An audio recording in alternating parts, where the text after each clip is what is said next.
BBI initiative had in mind. And that is the conversation that we want to kickstart right here in studio this morning. Allow me to bring in my guest into the conversation. His name is Steve Mogaka. Thank you so much, Steve, for creating time for us. He's a lawyer, political analyst, and of course also has very useful insights on issues governance. We really appreciate you creating time for us, despite the fact that you could be at the Bomas of Kenya this particular morning as part of those representing our views as Kenyans. But we appreciate you creating time to come and have this very important conversation with us. Thank All you, right. and good morning, viewers. All right. So let's begin straight away. On a general perspective, I know you've had a chance to interact with this document, and if you compare the promise that we were given as a nation to, bring a new dawn to the country, there were quite a number of issues that the Building Bridges Initiative team sought to tackle. I would just like to mention the 9 thematic areas to remind our viewers on how this journey began. The national ethos, responsibilities and rights, ethnic antagonism and competition. It sought to address the issue of inclusivity, to address also divisive elections, shared prosperity, to intensify the war against graft, talk of enhancing safety and security, among other issues that sort of formed the foundation of this particular initiative. If you look at what came out, does it, meet the threshold of what Kenyans expected from this initiative? Thank you. By and large, it does. And before I jump to the deep end, I think I must appreciate the leadership of the architects of the BBI, His Excellency the President and the Right Honorable Prime Minister, because even if it achieved nothing, it migrated us from combat and brought us to a conversation table where we have been presenting views, and we have reached where we have reached today. And to them, I think it is kudos. Secondly, of course, though selfish, I must thank them also for choosing to receive this report in the Gusii area.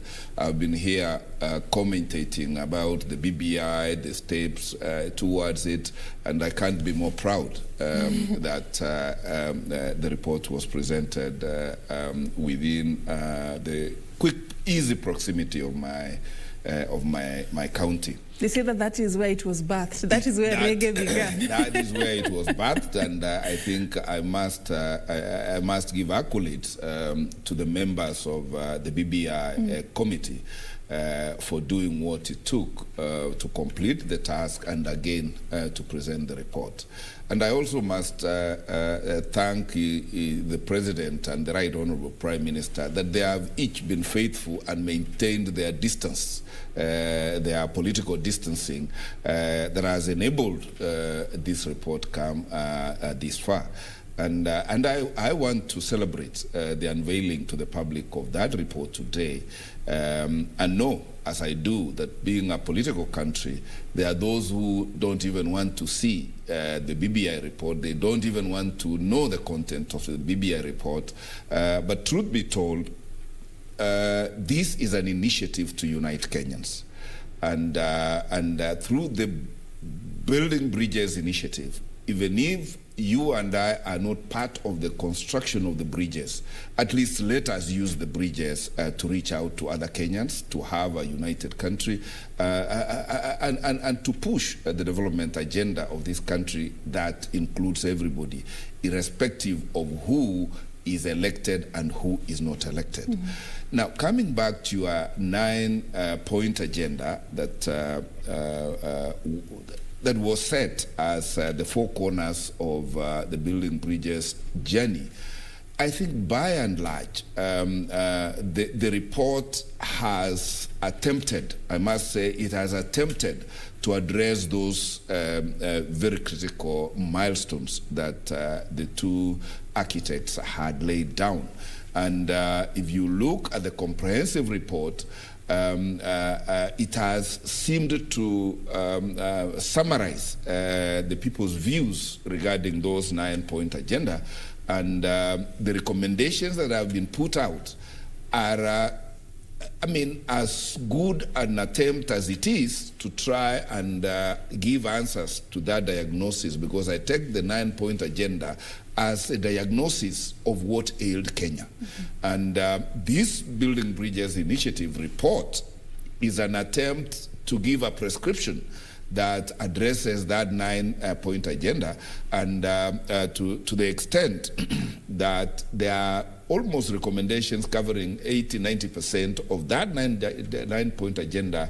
To that extent, in my considered view, this report is a good attempt at giving a prescription to what ails Kenya. And I do hope that once it gets reduced to a bill and gets debated, more robust talk is given about the report, and it gets improved. I know for a fact that Kenya will be a better country, will have a better legal framework, will have a better constitution, will be a better united country, and will migrate us from inward-looking people to outward-looking people who reach out to one another, because we truly each need one another. Well, underscoring your direction of using the word an attempt to sort of like paint a picture of its work in progress. It is work in progress indeed. Yes. I'd also like to ask you how you feel about how this process has been conducted. Has it been participatory enough? Critics of the BBI report have termed it as something that does not represent the true reflection of the views of Kenyans. Do you feel you're contented with how this process has been conducted? The process has been open, and all those who wanted to participate participated. And those who chose not to participate also exercised their democratic right not to participate, because silence is also as loud as any speech. And to the extent that the BBI committee opened up for people to give written memoranda, others to give a viva voce presentation of their views. And everybody, I must say, was given an opportunity to give their views. And everybody who chose not to give their views were also not coerced to give their views. And therefore, whatever report has been crafted, it is in answer to the views that were presented, obviously, without the views that were not presented. And those whose views were not presented, all is not lost, because this report now forms a summary of the way forward.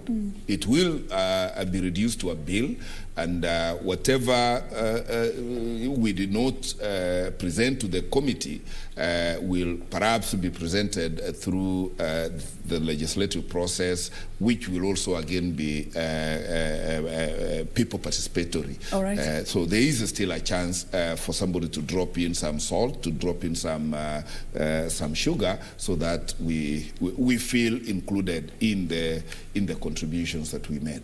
So regardless of whether you support the BBI initiative or not, actually it's your responsibility to take part in this conversation and get to present all those issues you could be having with regards to the BBI report. But then let's talk about some of the issues that are contained in this particular report. And I'd just like, first of all, to get your perspective on what is standing out for you among the 9-point agenda, because this is sort of what is summarizing what the report is all about. What is it that stands out for you that you feel is the greatest milestone that has been achieved by just having this report come out, and it is contained as part of the solutions to what ails this country? What is that one issue for you?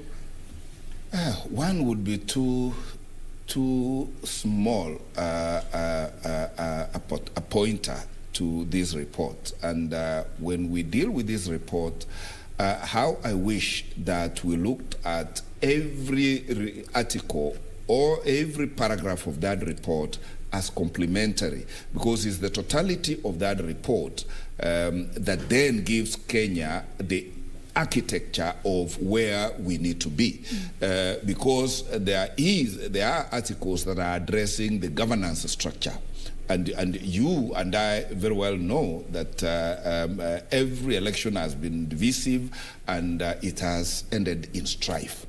So there are paragraphs and recommendations touching on the structure of government and governance. There are prescriptions touching on the youth, because remember that the future of this country and even the present depends on the quality of our youth and how they are employed and deployed in economic endeavors. So there are prescriptions touching on the youth. There are prescriptions touching on the corruption pandemic that this country has suffered, because cases relating to corruption apparently are endless. Now there is a cap on a prescribed cap on the duration corruption cases are going to take.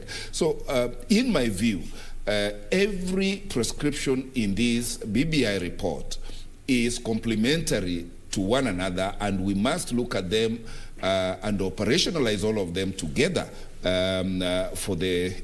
our Kenyan vehicle to be able to fire in all the 4 or 5 cylinders, if you like. There is no prescription that is lesser than the other. They are all complementary, and they comprise the full dose that the BBI committee has prescribed for Kenya. And if we take the full dose, Kenya will not be different anymore. Let's now get a bit specific, now that you've talked about the fact that this is like a puzzle. One piece cannot operate without the other. Let's get to understand some of the proposals contained in the report in summary, sort of, and help Kenyans understand how this then seeks to solve the problem that we are having as a country. And I'll go to one of the hot buttons that have been shaping conversation during the week before the event that is happening today, and that is the proposal to amend Chapter 8 on the legislature to undertake sort of a remodel of the parliamentary system and bring back to the House the Prime Minister, Deputy Prime Minister, Cabinet Ministers, Attorney General, and the Leader of Official Opposition. We'll go step by step, but let's begin by looking at the expansion of the executive to bring back the position of the Prime Minister, who will have 2 deputies.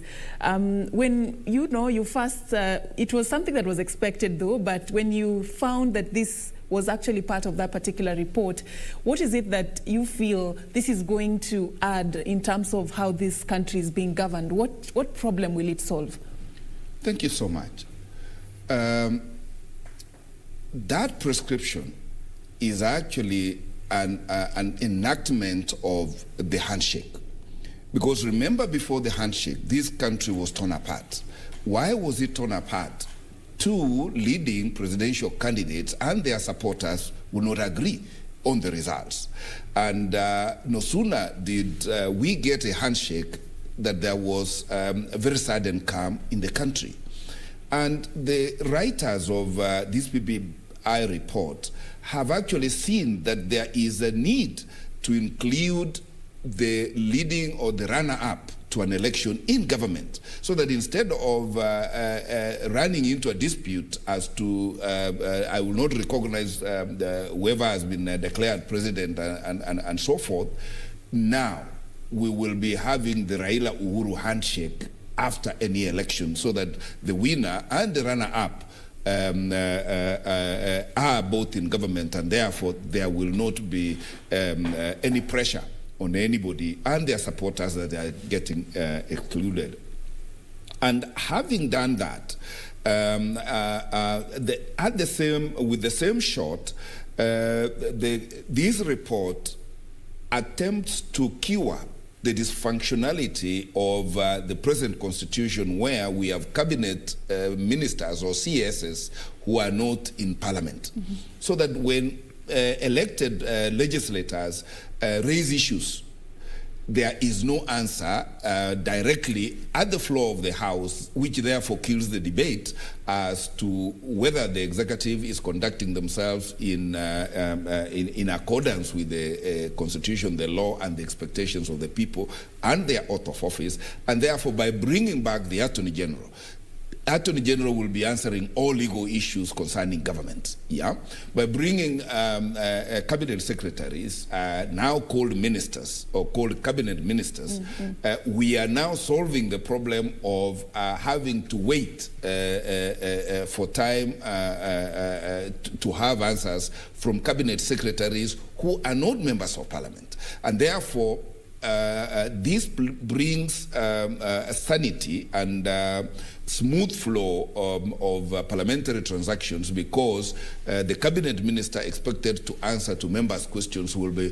a member of the House, and will always work towards giving the dignity of the House by ensuring that the questions asked by members are given instant answers. So that remodeling of the legislature and the executive is to try and deal with the question of the turnaround time between a member's question and delivery of an acceptable answer to the House. Which is something that, you know, would be a step in the right direction. Initially, a majority of Kenyans were worried on the cost implications that this will come with, you know, somebody being a cabinet minister and being a member of parliament at the same time. But this was answered by one of the issues that the committee said, that they were making this recommendation observing provisions of Article 77(1) of the Constitution that bars state officers from receiving emoluments for more than one role. So at least it's not coming with an added cost. But if you look at the other side of the coin, politics vis-a-vis technocrats, that is the problem we were trying to solve when we decided to separate these two functions. Right now, we know how our politics operate in this particular country, and as much as it's not the reality on the ground, we have tried to keep the hands of our cabinet secretaries clean of all forms of political, you know, undertones in this particular country. We have tried, but though what you see in the public domain may be different in some circumstances. But going back to that part of that kind of arrangement, to mix politics and what the role that the cabinet ministers are playing, don't you see that we are going to be creating a bigger problem than what we have been having initially? Because in this country where politics is involved, rarely do we ever have the interest of Wanjiku genuinely served. No, this is a middle ground, because remember where we came from. We came from where pure politicians were cabinet ministers. Now we migrated to where pure technocrats are cabinet secretaries or ministers, if you like. To keep off politics. To keep off politics. Yeah. And the assessment of Kenyans is that moving from one polar end, from politicians to technocrats, is not answering the questions Kenyans are yearning for answers. And that is why in the proposed amendment, there is now a blend, if you like, where the appointing authority is given elbow space to appoint cabinet secretaries or cabinet ministers from technocrats as well as from members of the House. And therefore, that mixed grill would be able to achieve the politics of cabinet as well as the technocratism of cabinet and the politics cabinet. of the National Assembly. That merger is expected to give us a good hybrid.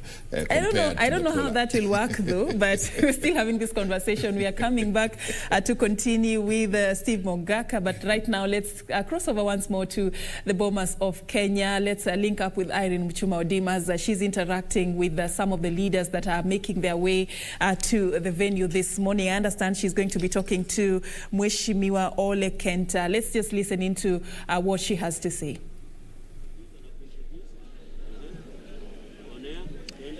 Serfine, as we're pitching camp here at the Bomas of Kenya, as we wait for His Excellency President Uhuru Kenyatta and former Prime Minister Raila Odinga to formally unveil the BBI report, we are also monitoring on legislation. Who is being represented? Right now I'm being joined by Narok North Member of Parliament, Ole Kenta, to tell us why he's here. Do you think the Ma community will benefit from the BBI report? One thing I would like to say is that the Maasai people are also part and parcel of the Kenyan people. And the BBI document, we'll read it once it's launched and be able to advise our people. But as far as we are concerned, what you have read, what you have seen is actually right for the Kenyan people. One problem that I think will be resolved is the issue of skirmishes whenever elections are held. And I think when you create a situation whereby it will be unproductive to actually bring what we will call chaos, election chaos, if it becomes unattractive, then I think we are going to get somewhere. Secondly, when you expand the leadership, because that has been the main reason why people are objecting, once you expand the leadership parameters, then of course we expect more people to benefit, especially the marginalized communities. And in fact, we are going to push that if positions are going to be available, especially Prime Minister, Deputy Prime Minister, and all those other positions, we will insist that one of those positions must go to the marginalized people, one of them being the Maasai people. And we will insist as the Maasai community that we must take one of those seats. So we are actually appreciating the expansion of the executive and all that. We're also appreciating the fact that we are going back to the people's initiative being the leaders in government. Because when you have people from nowhere becoming cabinet secretaries, that's when the state fails. Because we are giving people the power, yet they have not been elected by anybody. So you are actually handing over the people's power to people who do not represent them. So when we bring the cabinet secretaries or cabinet ministers back to parliament, then I think that's a win-win situation for us, even as a community, because we expect to get cabinet secretaries or ministers from within our elected leaders. And these are the people who know our problems, that are the people who really represent us, and not just somebody picked from nowhere by the president. And that is one of the biggest failures of this cabinet. And I think it's being rectified. Mheshimiwa, what are the amendments that you think should be made in this BBI report? First of all, you should also consider that the taxpayer will have to pay more for us to be able to have these leaders in these positions that have been created in the BBI report. I don't think that is a position, because when you look at the government, it has not really expanded as such. We have just added maybe one or two positions, but you have not, expanded the employees of the government. These are just 2 or 3 figureheads, yet the executive remains the same. More than anything else, if you are not going to have peace because of this, exclusivity where people are excluded, then you are achieving nothing. So what I will say is that a lot of money is being siphoned through looting, through other things. We should actually seal those loopholes where we are losing money and put this money in better use. And one of them is governance, leadership. So I think we are not clearly losing anything, or we are not going to save more taxation and all that. No. I think it's better we have peace than to have money in the considered fund, for the sake of it. So I think it's important that we include more Kenyans in leadership without necessarily looking at what cost. At what cost? Because money at the end of the day is not more important than peace and inclusivity. Thank you, Mheshimiwa. That is Muitalel Olekenta, the Member of Parliament for Narok North constituency, and he's representing the Ma community, and he'll be making his way to the auditorium where His Excellency President Uhuru Kenyatta and former Prime Minister Raila Odinga will be gracing the event. There are a number of Kenyans who would want to share their sentiments. As I mentioned earlier, Serfine, there are 2 sections here at the Bomas of Kenya. There is the auditorium where legislators, members of parliament, governors, MCAs, and also invited guests. I've seen His Excellency former Nairobi Governor Evans Kidero making his way to the auditorium. And also there is this other side where we are having Kenyans. They have pitched up tents, and this is where Kenyans will be monitoring the events from. Social distancing, I would say it has not been keenly monitored. That is from the observation from where I stand, from the sitting positions that Kenyans have been put in the tent, but we'll be getting into that later on. Right now, I'm being joined with one of the Kenyans. Kindly introduce your name na utuambie maoni yako. Mimi kwa majina naitwa Benjamin Lokor. Mimi nimetoka kaunti ya Samburu, natoka Baragoi. Tumekuja kuangalia ama promulgate the constitution, I mean the BBI, so that it can be available, the document can be available to all Kenyans, so that all of us can see the areas, so that the next thing is to confirm it as a constitution.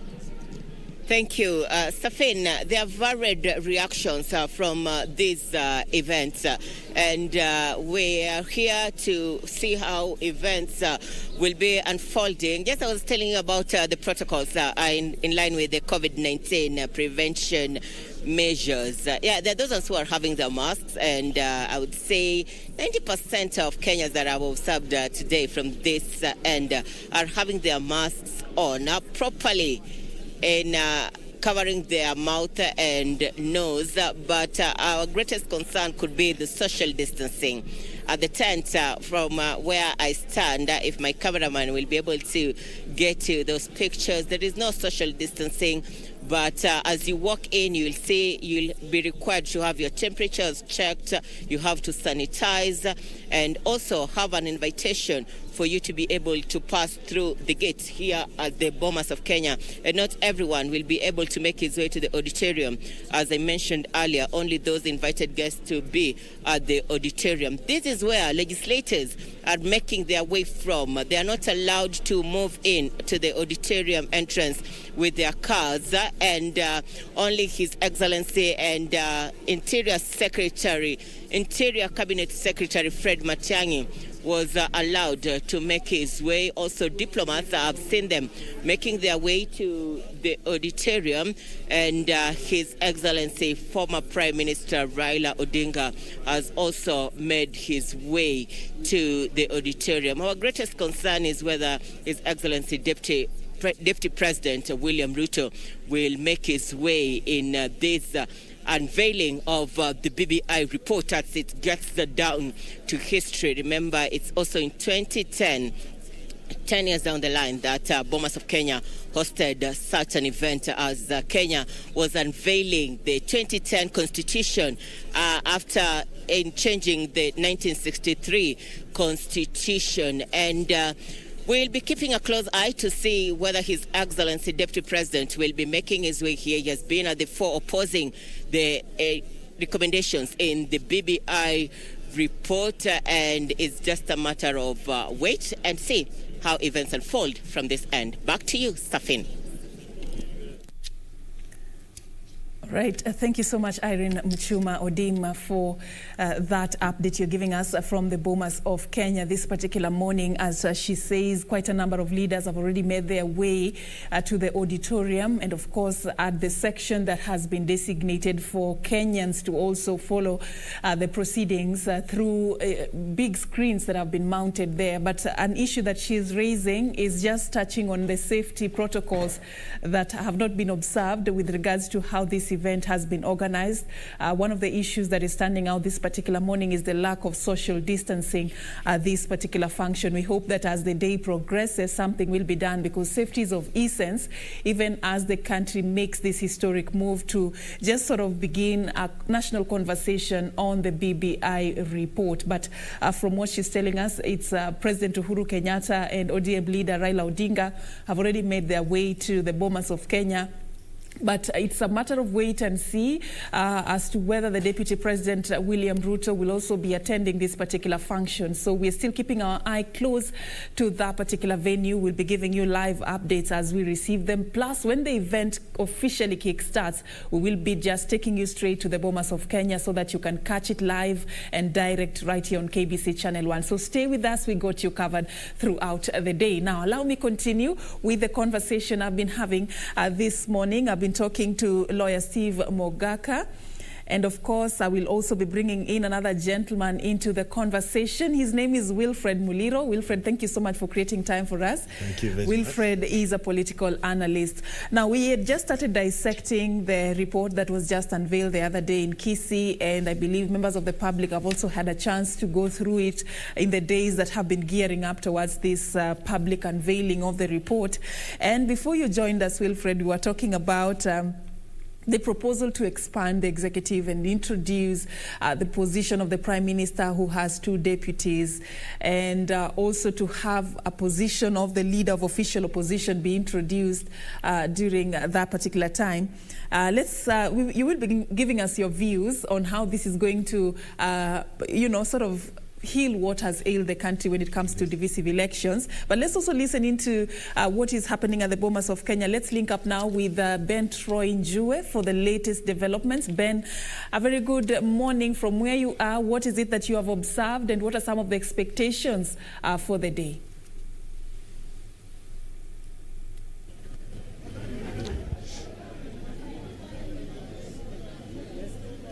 Microphone testing.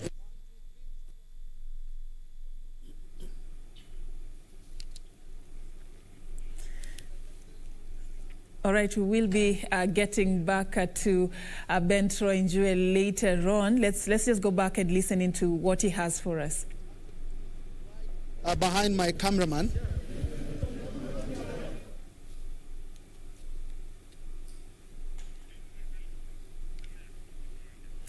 All right, we're having quite a bit of trouble. They're linking up with Ben Troy Njue, but we are working on that. We will be hearing from him anytime from now. But Wilfred, what is your view on expanding the executive and creating those critical positions in governance? Thank you very much, Safim. I would say this, that maybe we map out first what the two leaders told us, that, they told us they took time, the two of them, and realized that there's always a division during elections. There's division in Kenya. There's a problem of the winner takes it all. And therefore they thought that the challenge is about power being concentrated at the top. And therefore they came up with the idea of how can we accommodate everybody, especially those who lose, so that we do not have a zero-sum game. That was the opinion. In my opinion, I would say this, that when you look at the BBI, and actually you've started with the right question, it's almost 95% is politics, and maybe very little about the people themselves. And if you try to look at it, it's like maybe you're doing a serious research, and at the end we go back and ask whether you have answered the questions and the objectives of what you are set out to do. So when I look at the expansion of the executive, I'm not a lawyer, maybe my brother here will tell us, I don't see any direction whatsoever to do with reducing, ameliorating the conflicts over power. It will not I don't see that direction, because if you look at the constitution that exists, I think, even maybe the lawyer will know, that the beginning of that was that how do we reduce the power of the president? I think that was, in fact, that was a theme around there. So you bring devolution, you limit his power to appoint, at will, and maybe even if he nominates, it goes through parliament vetting and all those issues. So don't concentrate so much at the top there. But it seems like we are now thinking that it is also much about the presidency, but it's so much about regional kings. So where do we put them? But is that what will bring Kenyans together? I've just listened to Mheshimiwa Ole Kenda there, and he's saying that all those positions that you'll create, make sure majority go to the marginalized exactly, and groups. This is actually one of the observations by the steering committee during those validation hearings and just gathering submissions from Kenyans and stakeholders. They say that our politics in this country is defined by us versus them, and this us versus them is usually drawn on the basis of ethnic lines, that which tribe, which community is in a leadership position. So I'm really concerned, Steve, how this is going to work, in as much as we may have the Prime Minister and the deputies and expand the executive to achieve what is called the inclusivity. If we still have that culture of us versus them, won't we then go down to start questioning, yes, we have a Prime Minister, but where does he or she come from? Which which community, which tribe. Won't we again, climb the stairs and start our differences on that particular lens? What do you think? My thoughts are that we have learned from history that the two leading presidential candidates in this country and their followers have been the reason for the trouble in this country. And looking at the BBI report, which prescribes a solution for the runner-up in the presidency, that prescribes a solution for the member who has the second largest number of parliamentary seats, then we have come near solving that problem, because you can imagine if President Uhuru and the Right Honorable, their votes cast constituted about in excess of 80% of the presidential vote.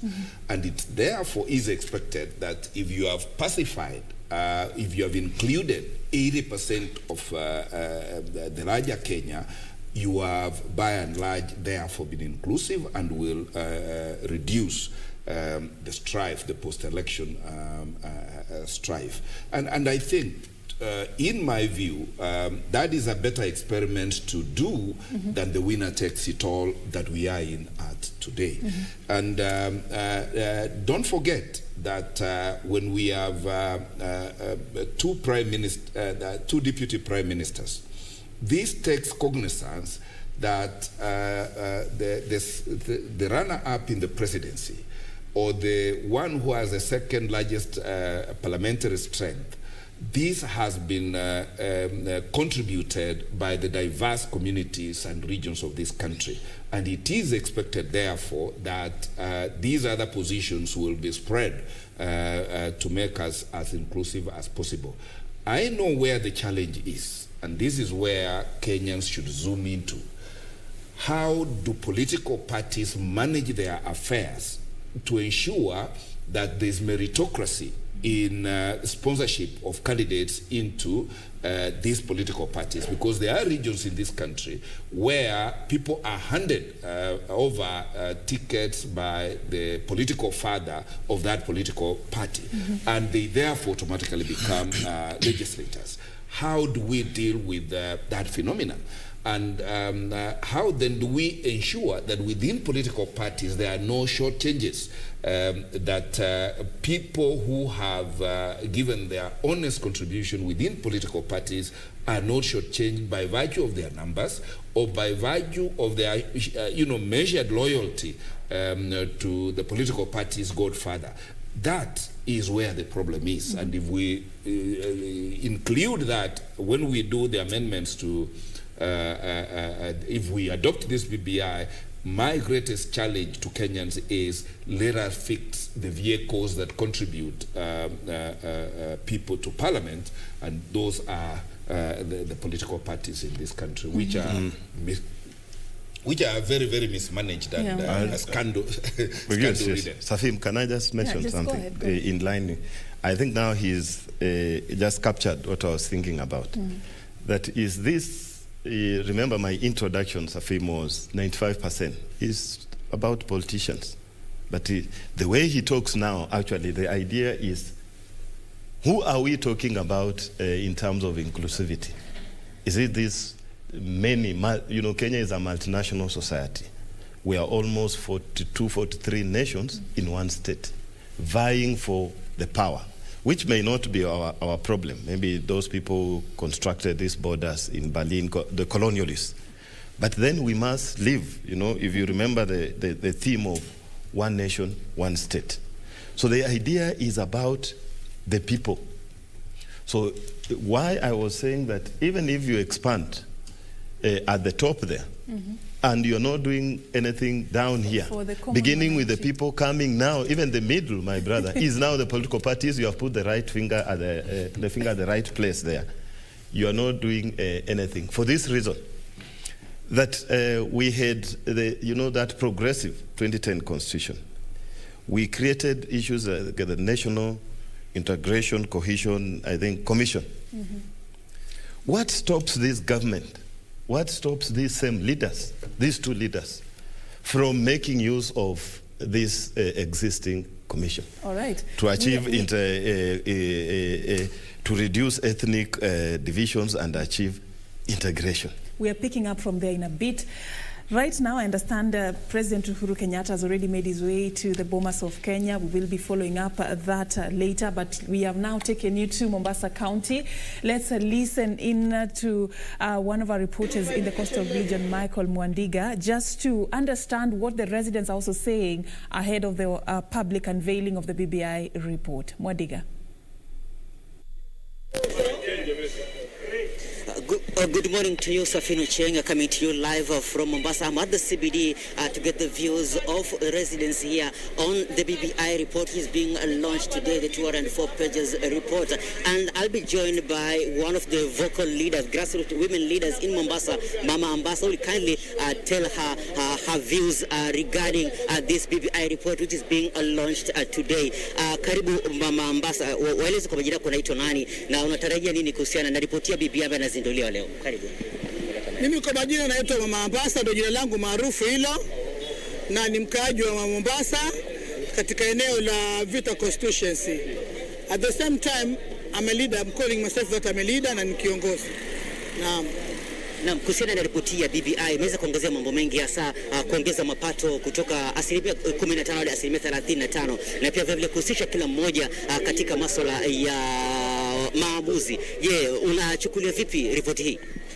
Wallahi, kwa hakika kwanza leo launching yake tungepata hiyo karatasi tukaisoma, na kuisoma hiyo karatasi mimi kama Ambassa peke yangu haitoshi, maana kuna vizungu vingine ambavyo kizungu kimoja lakini kimebeba wingi wa mambo.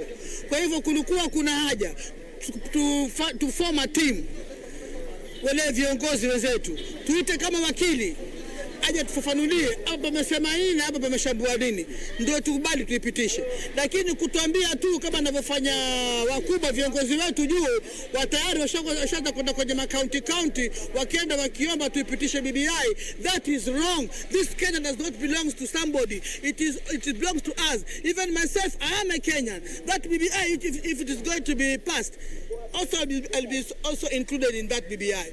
Lakini kuna haja, there is a need ya kuwa tuisome. Mbele tushamaliza kuisoma ndo tuwaone hao viongozi sasa wakitembea wakienda wakiuliza watu waiunge mkono. Lakini sasa wao wataka tuunge mkono kitu ambacho tujakisoma. It is bad, haifanyiki hivyo. Okay, now thank you so much. Serfine, that is Mama Ambassa, grassroots women leader here in Mombasa, and because of time we can't go with much interviews, but as it is now they have to read the report and understand what is in the report. They should not be told, but they should understand what is in the report.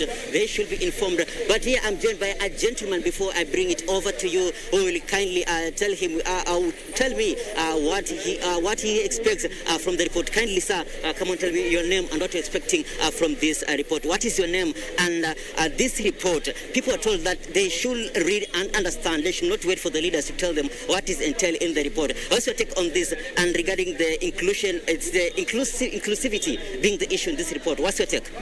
Okay, my name is Charles Oumawithe.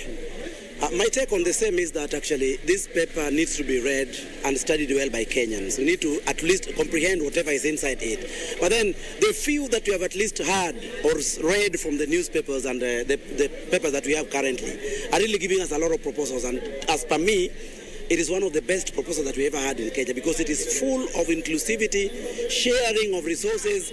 There's nobody who will be left aside that will say, oh, we have been left aside. You see, when we talk of the leader takes it all, is what has been ailing this country. But then a situation whereby the leader takes it, but then the second person, rather the person who follows the leader also gets a share, and even his people also feel the weight of the leadership. That is what we've always been expecting. All the wars, the demonstrations after election that we've been witnessing in this country are as a result of the leader has led and his group takes it home all, while the person who has followed even at a close range is left to hang on the ground. So for now, the BBI has brought us a point whereby we will never experience this. When someone leaves, we know that he will definitely bring the second person onto the table. They discuss fervently and all people will get it. Another thing that has also impressed me in BBI is that the marginalized communities are also going to get their share, whereby even if we will have this, one of this is called the regional blocks, the regional leadership,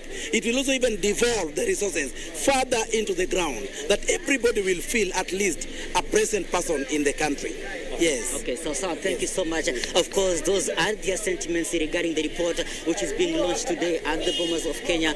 Sentiments which were yesterday given by Archbishop of LCK Church of Kenya, that is Archbishop Ole Sapedi, who said that I urge the Kenyans, they should read the report. They should not wait for leaders to tell them what is entailed in the report. They should understand it and, of course, point out the grey areas which they need to be worked on, and, of course, give their proposals on the way forward on what is expected on this report, which brings on board inclusivity. Everyone is being brought on board, and, of course, people living with disabilities being given a chance, of course, to give out their issues, not to be just included in paper, but also to be brought on the table and give their way forward or their proposal as it is their right entailed or enshrined in the Constitution. And that's what we have from you in Mombasa County. We'll be back to you in our subsequent bulletins, of course, to give you much more reactions from the people. From Mombasa County, I am Michael Modigan. Back to you, Serfine Achieng. Michael Mwandiga coming to us live from Mombasa County, getting the views and sentiments of some of the local leaders concerning their expectations with regards to the BBI initiative report.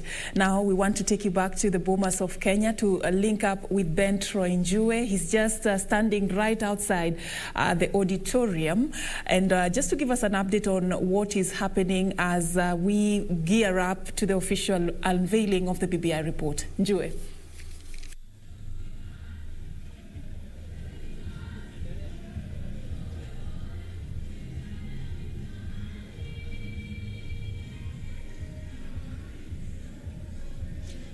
Good morning, Serfine Achieng back in studio, and thank you so much for joining us. Right now, one thing I can for sure confirm is that the head of state and the Right Honorable Prime Minister Raila Odinga have already arrived here at the Bomas of Kenya, and I'm standing just adjacent to the main auditorium, and I can tell you the security here is quite tight. But away from that, the day is slowly but surely gaining momentum. The launch of the BBI report right here at the Bomas of Kenya. A lot has been said and a lot is being will be talked about in the course of the day.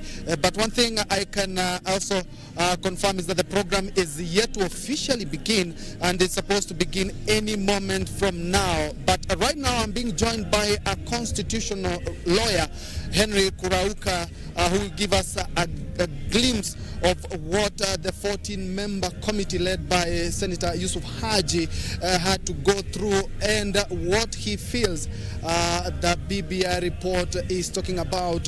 Henry Kurauka, thank you indeed so much for joining us. You are a constitutional lawyer, so and all the things that have been talked about here have basis in law. What can you make an overview of the whole document?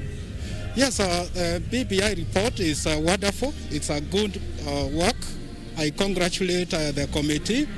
This is the time we have a serious conversation in respect of our 2010 Constitution that has served us for 10 years, because we need to interrogate and find the issues that need reforms, because we need a constitution that upholds constitutionalism, respect for core values and national ethos under Article 10 of our Constitution.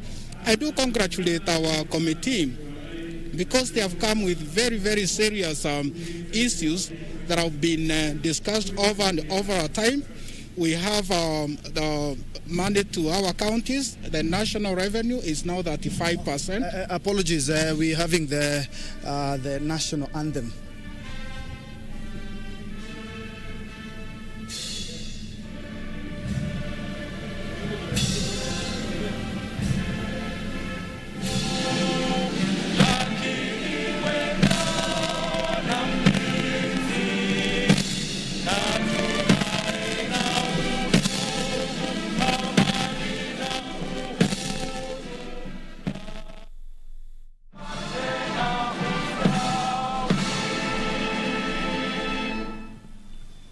My name is Ben Troinjue. Thank you so much, Ben Troinjue, and the team on the ground for that great work you have done at the Bomas of Kenya. Together with Irene Mchuma Odim, you have been keeping us updated on the events that have been taking shape since the commencement of the official unveiling of the BBI initiative. And of course, right here in studio, we started the day by just engaging experts and minds that have been giving their input on some of the issues that have been emanating with regards to the recommendations of the BBI initiative.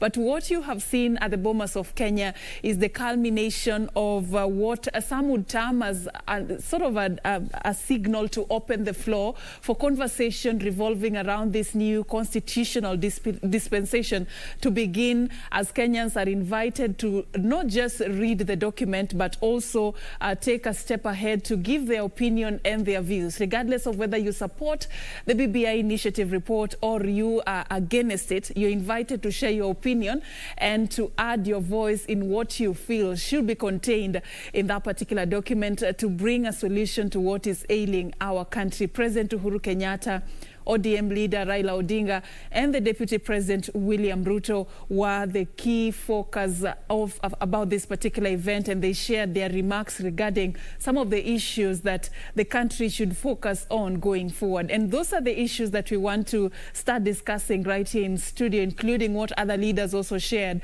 as they took time to just talk to Kenyans with regards to this particular report. And to help me do that, I'll just bring in my guests. I've been talking to Steve Mogaka. He's a lawyer and political analyst, together with also Wilfred Muliro, a lecturer and also a political analyst. Thank you so much, gentlemen, for staying with us and for being patient. We were keenly following, as the events were unfolding at the Bomas of Kenya, and what leaders shared with regards to what they feel about this particular report. And you've heard what President Uhuru Kenyatta said, what the DP has said, what Raila Odinga also shared with those who attended. Perhaps I'd like to just get your general views and your general observation about how the event has spanned out. There was a lot of expectation about, what is going to happen really by the end of this particular event. What is it that has stood out for both of you with regards to the remarks and even how the whole process was conducted? Let me begin with you, Wilfred. Thank you very much. I think one very clear thing is that we must commend the president. It really comes. I think the tempo of friction had been set by the crowd, but the president has eventually calmed everything as a wise leader. He has been very diplomatic, showing that he's actually, he thanked all the perceived protagonists in that group there by the name of, in the form of the Right Honorable former Prime Minister and the Deputy President. But then the President spoke, and his body language and his diplomatic use of conversation, it showed that he's at peace with both of them. Remember, he even started thanking the former Prime Minister. They talked together, and he also thanked the Deputy President, saying that he was part and parcel of the handshake. That actually surprised many. Yes, because many thought that the Deputy President, William Ruto, has sort of been an outsider in this whole handshake and BBI process. But President Uhuru Kenyatta actually said that he was part and parcel of the BBI process. What do you think about that, Steve? Yeah, I think, first of all, may I also, with the panelists, take the opportunity to wish the President a very happy birthday. Or don't we? Yeah, we should probably get invited to cut the cake. And thank the organizers of the unveiling of the ceremony for coinciding this with the birthday of the President.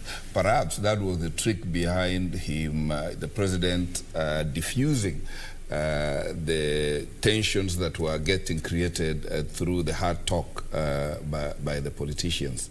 But coming back, it does not surprise me that the Deputy President was part not of the handshake, if I got the President well, He's an extension of the handshake by reason that he participated in putting together the BBI team.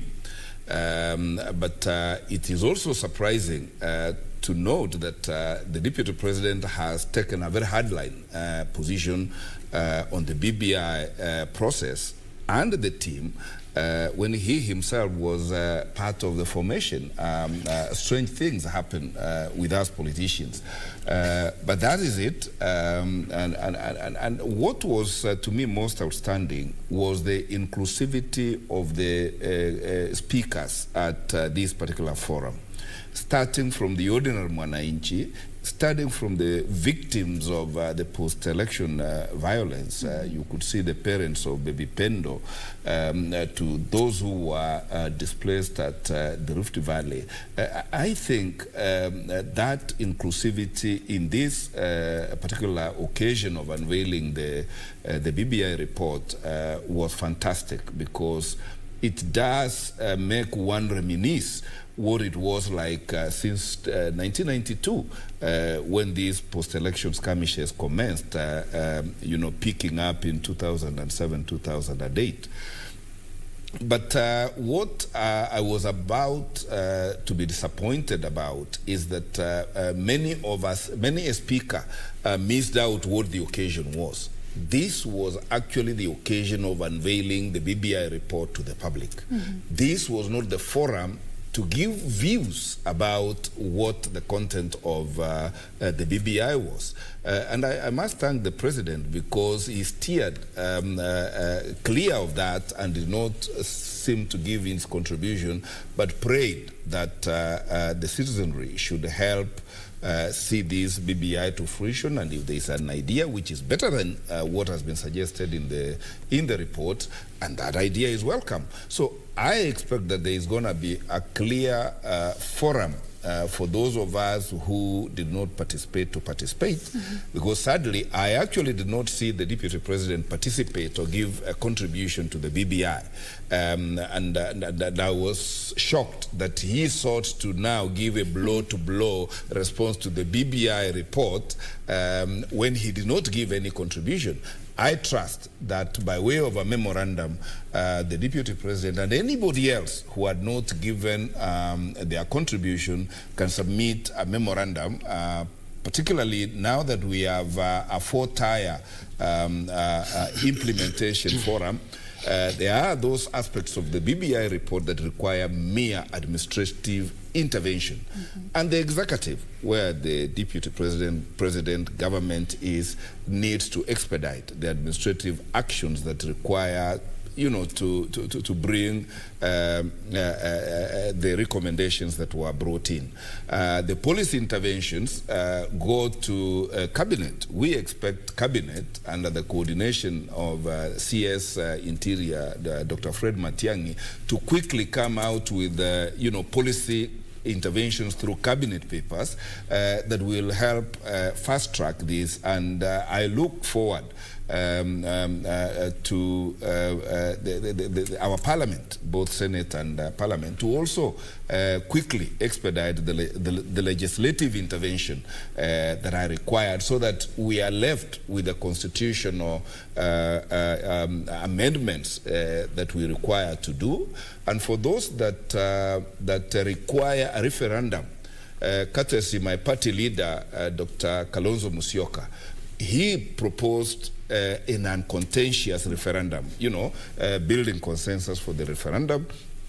And I can't tell you how delighted I was to hear the Deputy President endorse that let's not go for a competitive referendum. Let us build consensus, and we get a yes referendum at the boardroom.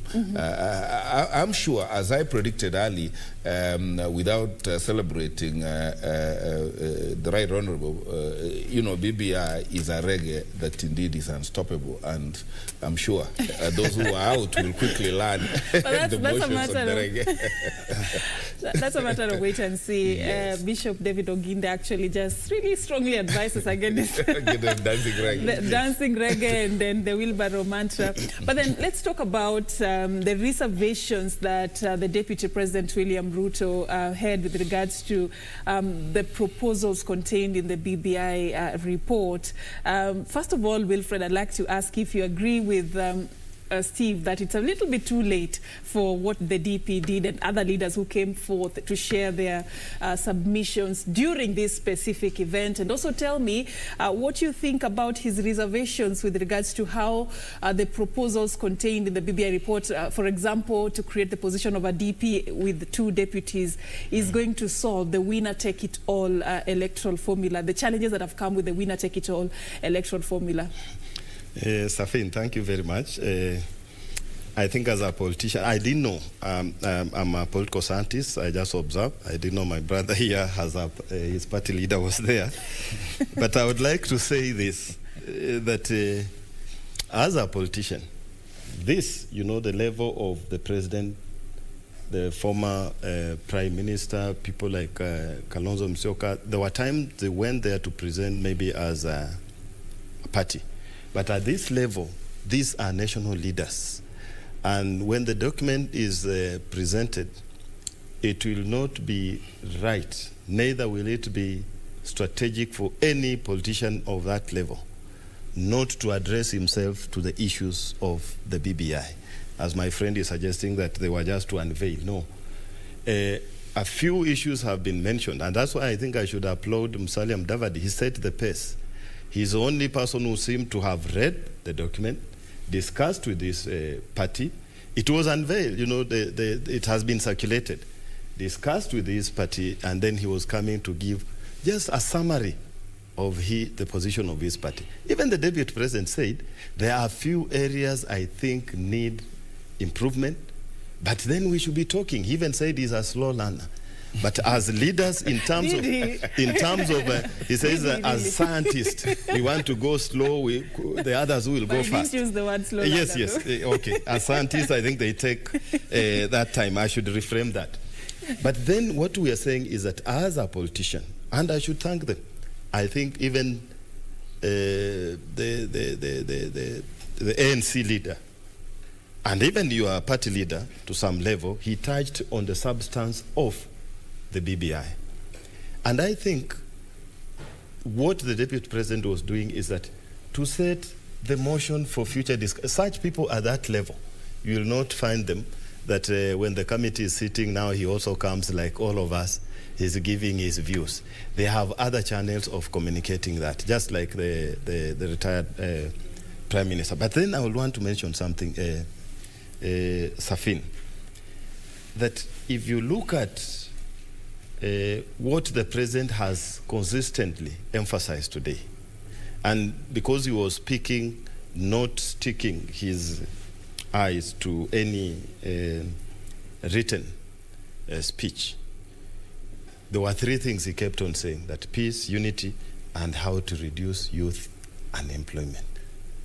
And you could see that the 2, leave alone the others who are giving us a story, history, and you know, saying even you don't need to read, it is already passed. That is not how we should have approached this. And I think that why today, for the first time, I think I should keep on thanking the President. I didn't expect that. I thought he would also fall into the polarization.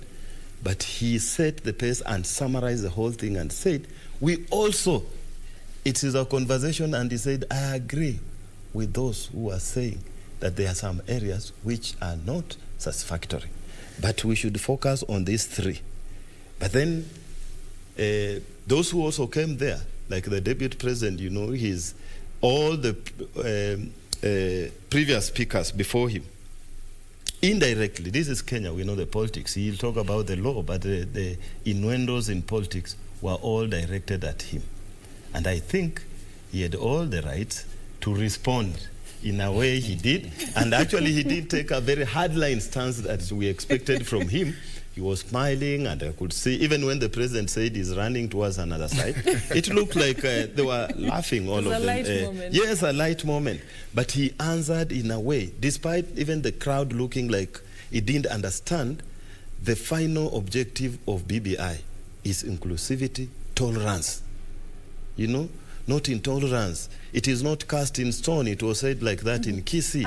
Allow me also probe more, Steve, on that same point. When the Deputy President was standing at the podium and sharing his reservations and what he feels should be added in this report, we kept on hearing the attendees, sort of engage in some, you'd say some sort of, they expressed their dissatisfaction in some of the issues that the DP was raising. What message does this send, especially borrowing from the background of the Kisii declaration, that this is a process that has just begun? It should be a national conversation. Nothing is cast on stone yet. We should be engaging more. What message does this send?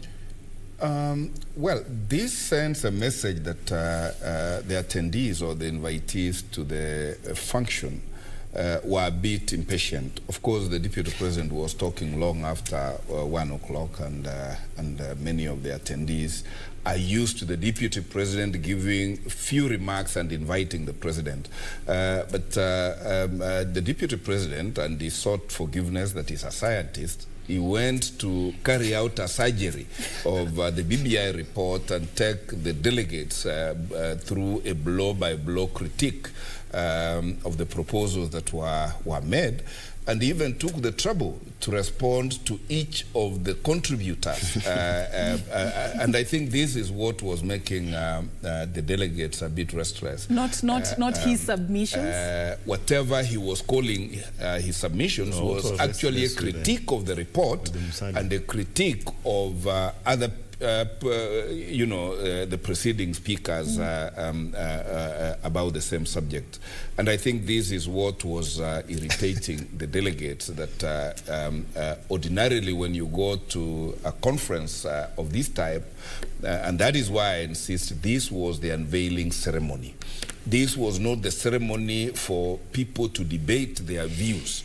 And the moment you get into that arena, then the delegates will perceive, like they did, that the Deputy President's contribution were a direct response to certain speakers' contributions. Not that previous speakers had not made contributions that would be construed to be a direct affront to previous positions and previous conduct of the Deputy President, including his contribution to the wheelbarrow and hustler movement. But I admire the eloquence of the Deputy President in, seeking to pass his point on. And if there is nothing else the Deputy President achieved, at least he achieved seeking to plead to Kenyans that this document should not be an end in itself. It should be a beginning of a conversation, and going forward, let us be receptive to one another in terms of enriching the document. And I can't mic off before also thanking the President for moderating his diplomatic finesse. I think moderated a situation that would otherwise have precipitated to personal affront of the actors, the political actors. And I must also, I didn't know, my friend had Musalia Mudavadi as his party leader. But you guys seem to be learning a lot about each other today. But I really did admire his appreciation of the proposal and how it will impact on Kenya's public finance.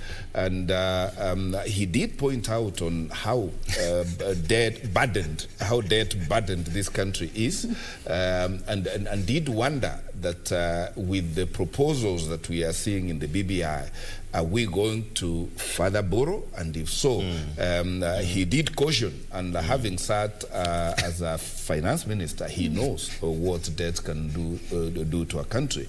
And I admire, including the twin chair of the Ford Kenya. By then, that was unexpected. I think, Serfine, what happened there really? Because when when the list was read, one would assume that it's a list of party leaders, and then you see a party that has twin chair, twin party leaders. I think, Serfine, I would like to mention one thing, that sometimes I've been following this, and maybe from even what the president has just spoken without a written speech, the president means well. And when there is no choreographing or the people around the mandarins, the president is actually focused on peace, unity, and doing something about the youths. But we should remember this from what he's saying and what you're saying. We need to think very hard. The people handling protocol should not handle that politically. Some of these positions are in the Constitution. It's very easy for you to understand how it will be arranged. And in this way, it was unnecessary to create the twin party leaders.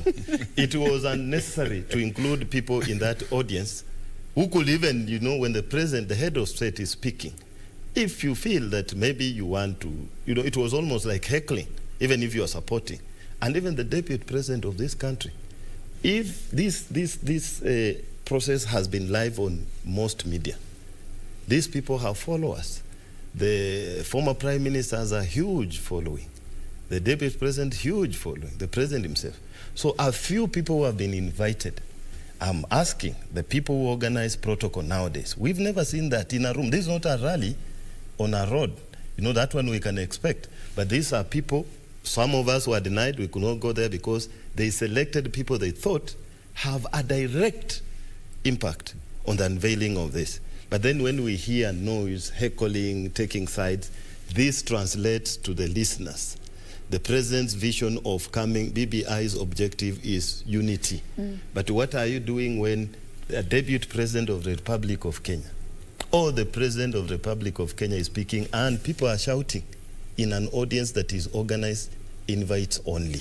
Yeah, one thing I think they must come clear and accept the failure that the protocol was not done very well, including those what my brother has also observed. I had forgotten that. Yeah. It was unnecessary. What we need to ask ourselves is, are we really genuine in our quest for unity? Even as we discuss the BBI report, are we discussing it from a point of wanting to understand what is will serve the interest of the country, or we are discussing it in the essence of what is in it for us? I think that is one of the main issues that the president touched on, that we need to have this conversation focusing on the issues that will serve the interest of Kenya, not the sideshows and the sideshows. Yes. He was very categorical on that. Right. But then let me ask you, just taking back to what the DP was sharing, was there anything from both of you gentlemen that sort of acted like a wait a minute moment for you? Yes, the BBI report is out. The DP was sharing his reservations. Was there anything about what he said that you felt is key and we should actually give it attention? Can I mention? Yeah. I think I found two before he's more legal. I found two. One was the independence of the judiciary.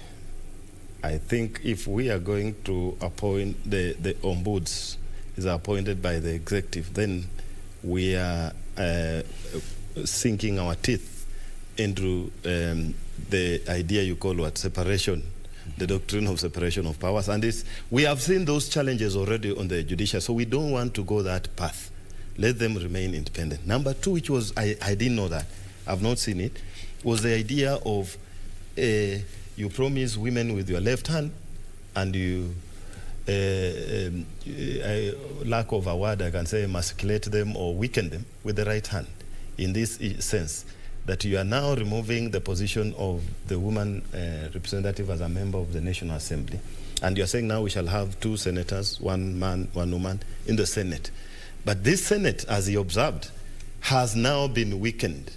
They cannot make even decision on sharing of resources and reforming the development program kwa mashinani. And the role of women is very useful in terms of identifying and reforming issues relating to poverty and effects to the common mwananchi. I think that one made me say, oh yes, there's something here. He's not just opposing for the sake of it.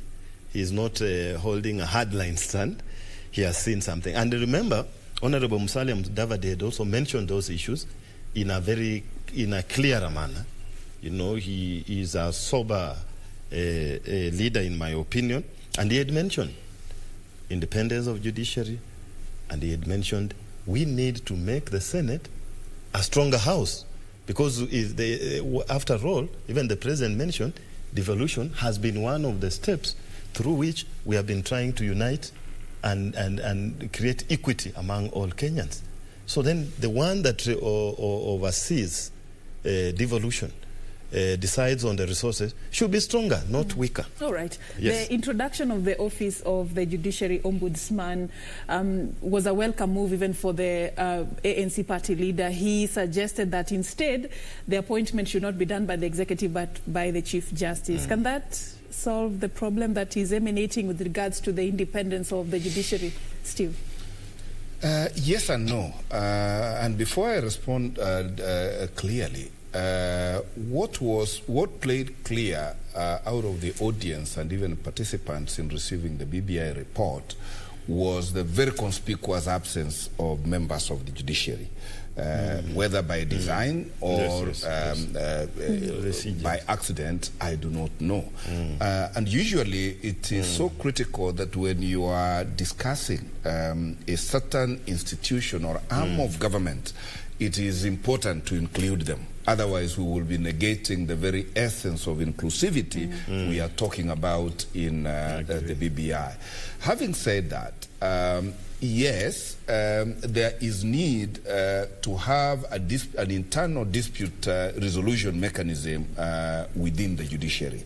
And a suggestion that we have an ombudsman, and ombudsman is where members of the public can complain about an institution, a public institution, or the public officers who are serving in that institution. At the moment, such complaints are registered with the Judicial Service Commission.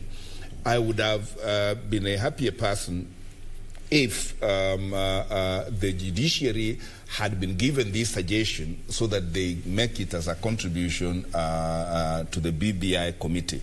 But since we are here, yes, it is good to suggest that there be an ombudsman, but I would rather, because these are independent arms of government, the judiciary be tasked to come up with its own stakeholders to come up with a design of what kind of ombudsman there is. I think, if I'm not wrong, there is such a person in that judiciary. Is only that that is an initiative by the judiciary, not backed up by the law, and therefore the suggestion that we create an office of the ombudsman would require that there be details then on the criteria of appointment, the appointing authority, and so forth and so forth.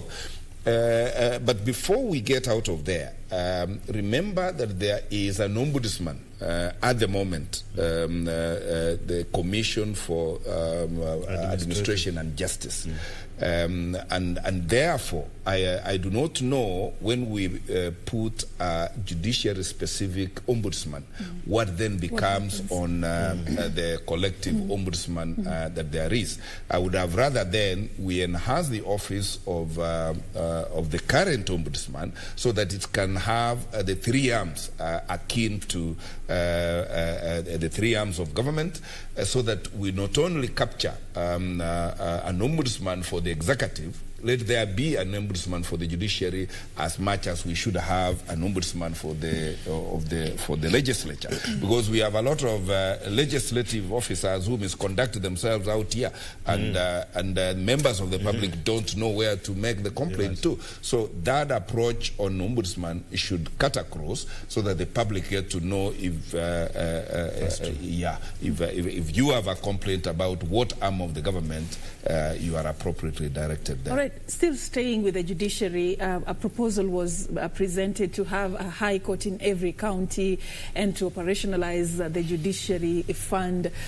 I don't know if this is a welcome move. I can read your body language already on this. But then you also tell us how bad is the problem when it comes to the shortage in the counties, the shortage in the regions, and how is that affecting the dispensation of justice in our country? Indeed. By the way, the 2010 Constitution that created 47 devolved units went with it with the requirement that we establish a high court in each of these 47 counties.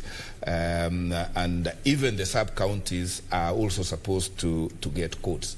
If you knew what the northern the northern frontier of this country goes through, what mileage one has to cover to attend court. That's what we want to hear. How bad is the problem? It is bad because I've had an occasion to practice in northern Kenya, and by the time you leave Garissa to Modogashe, where the mobile court was operating, it is hell. Now at least there's a tarmac road towards there.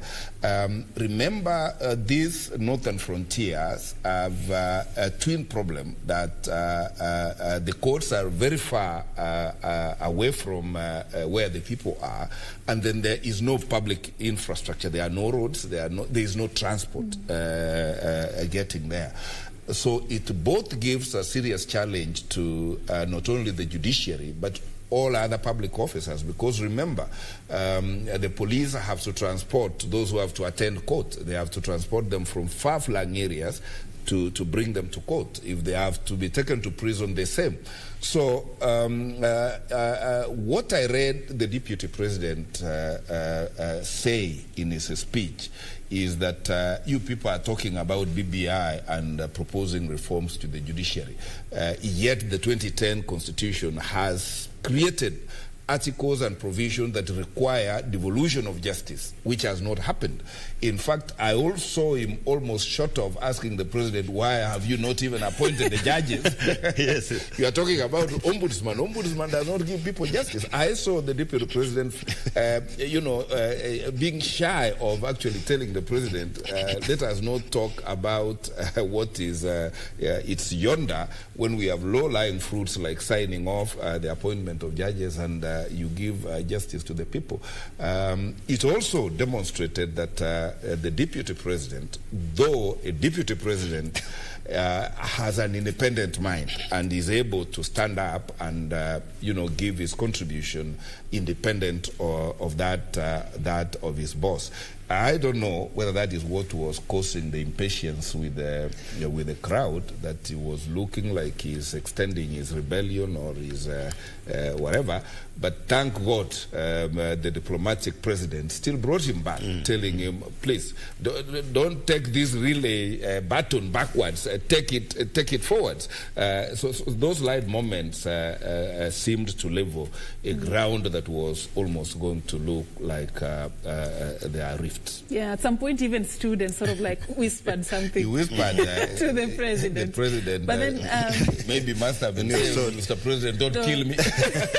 When he was told he's running the other we don't side. know what the two gentlemen shared in that light moment. But then let's talk about the promise to the youth. There was a very vocal presentation on the youth agenda in that podium this particular day as the BBI report was being unveiled.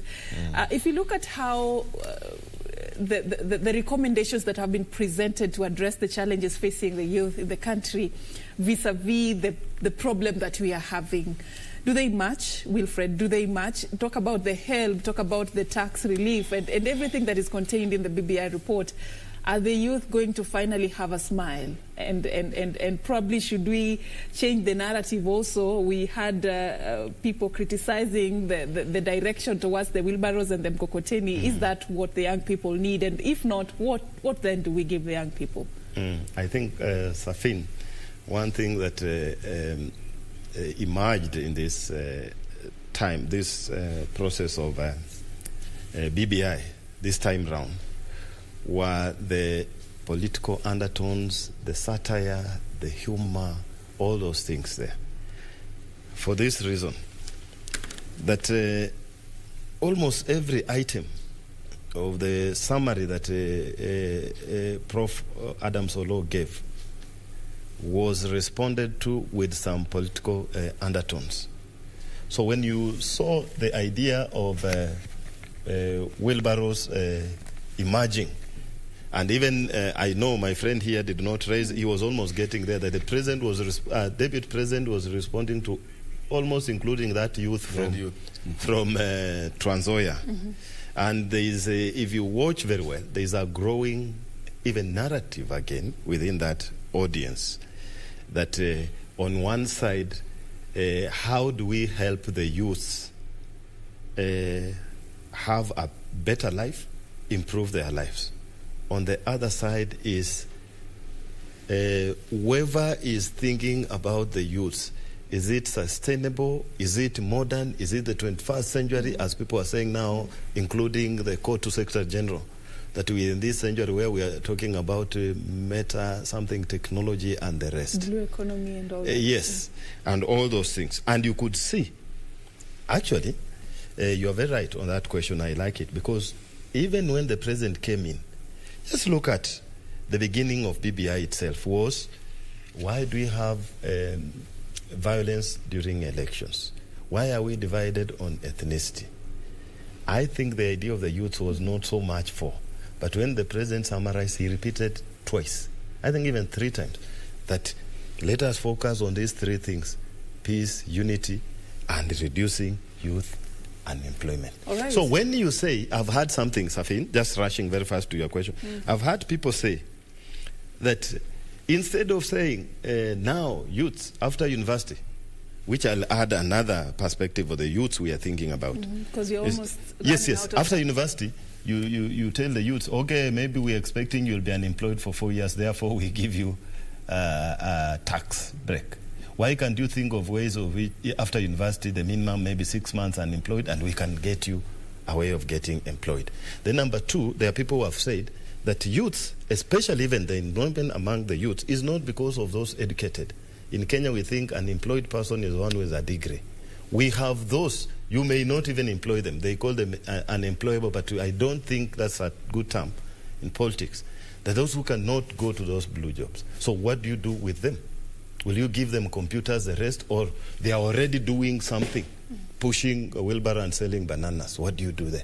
So there are those 2. It looks like one team is focusing on those people we can call the unemployable, and another one is thinking about those technocratic youth who can create more jobs for other people. Yes, all right. yes. It's a good way of looking at it, and it's good that we're going to be having this conversation going forward. But we've run out of time, gentlemen, and I'd like to give just Steve Mogaka just 1 minute for your final word.